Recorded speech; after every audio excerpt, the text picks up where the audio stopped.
On August 29th, NJPW brings the fireworks to Jingu Stadium for the biggest event of the summer. Summer Struggle in Jingu sees a stacked lineup including 5 title matches, all in NJPW's first appearance in the famous baseball stadium since 1999. Let's take a look at the historical factors at play.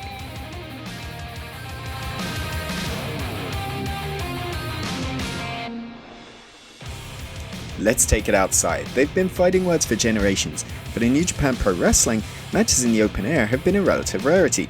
In the 1980s and 1990s, live crowds saw matches in baseball grounds and theme parks, and pubs and NJPW fans would also take pride in Tatsumi Fujinami and Antonio Inoki's matches in the hallowed grounds of Shea Stadium in New York. Resonating more deeply were the legendary death matches that saw Antonio Inoki and Masa Saito, Hiroshi Hase and Tiger Jeet Singh do battle on the deserted island of Ganryujima in 1987 and 1991. Then, in the modern era, those in attendance will never forget Kazuchika Okada and Minoru Suzuki doing battle for 30 minutes in the torrential rain, their 2018 Yokohama match coming to be known as the Draw in the downpour. But when it comes to big bouts under the summer sky, one event comes to mind. August 28, 1999, and the only other time Jingu Stadium has seen NJPW action, at the legendary Jingu Climax Battle of last summer.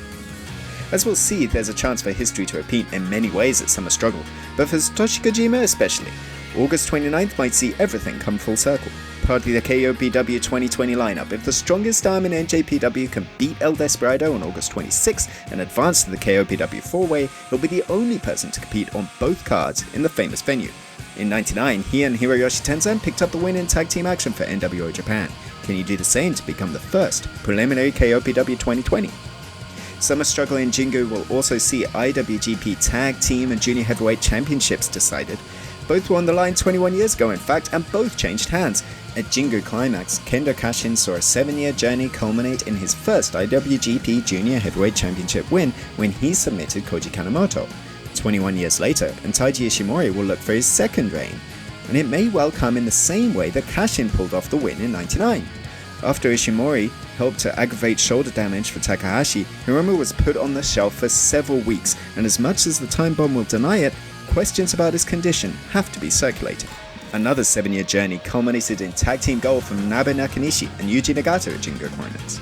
The bonds the two men shared since their 1992 debuts saw them to victory over the Mad Dogs team of Tatsutoshi Goto and Michiyoshi Ohara. 21 years later, and questions over just how strong the ties between Kota Ibushi and Hiroshi Tanahashi are have been lingered for weeks now, after Taichi and Zack Sabre Jr. have tried to drive a wedge between Golden Ace. But Ibushi has redoubled his commitment and resolve, promising that he will become the deity he once regarded Tanahashi as. The centerpiece though of any summer festival in Japan is fireworks, and Great Muta and Great Nita brought just that. A no-rope barbed wire exploding ring landmine double hell deathmatch was the dark and twisted result of Nito and Muta's alter egos Keiji Muto and Atsushi Onita, and a feud born from the hardcore Onita's quest to bring his vision of pro wrestling to NJPW. Onita would summon Nita from the Osaka Bay to take on the demonic Muta in a summer spectacle with some unique rules. 21 years later, Shingo Takagi has pledged to bring the exact same level of spectacle and heat to his fight with Minoru Suzuki over the Never Openweight Championship. When the Dragon and the King meet, there'll be no need for barbed wire or landmines in an explosive clash that could well end in one or both men heading to the hospital. Then, there was Masahiro Chono's war with Shinya Hashimoto. Tied together since their very beginnings after joining the NJPW dojo at the same time, they were two of NJPW's 3 musketeers who took their own paths to pro wrestling history.